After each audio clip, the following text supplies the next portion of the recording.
بسم الله الرحمن الرحيم.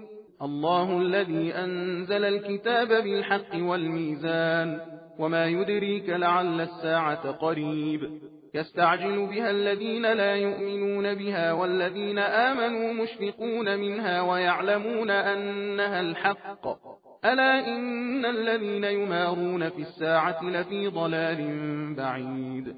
الله لطيف بعباده يرزق من يشاء وهو القوي العزيز. من كان يريد حرث الآخرة نزد له في حرثه ومن كان يريد حرث الدنيا نؤته منها وما له في الآخرة من نصيب. أم لهم شركاء شرعوا لهم من الدين ما لم يأذن به الله ولولا كلمة الفصل لقضي بينهم وإن الظالمين لهم عذاب أليم.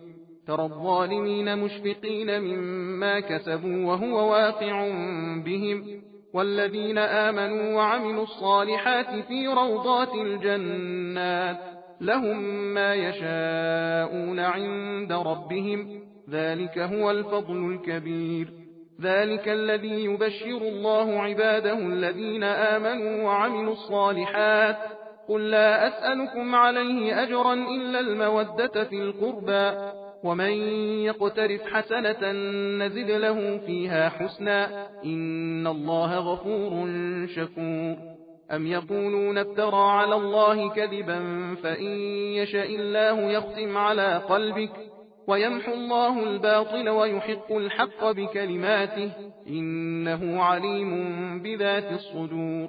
وهو الذي يقبل التوبة عن عباده ويعفو عن السيئات ويعلم ما تفعلون ويستجيب الذين آمنوا وعملوا الصالحات ويزيدهم من فضله والكافرون لهم عذاب شديد. ولو بسط الله الرزق لعباده لبغوا في الأرض ولكن ينزل بقدر ما يشاء إنه بعباده خبير بصير. وهو الذي ينزل الغيث من بعد ما قنطوا وينشر رحمته وهو الولي الحميد. ومن آياته خلق السماوات والأرض وما بث فيهما من دابة وهو على جمعهم إذا يشاء قدير. وما أصابكم من مصيبة فبما كسبت أيديكم ويعفو عن كثير وما أنتم بمعجزين في الأرض وما لكم من دون الله من ولي ولا نصير. सबील कुरान हिदायत का रास्ता।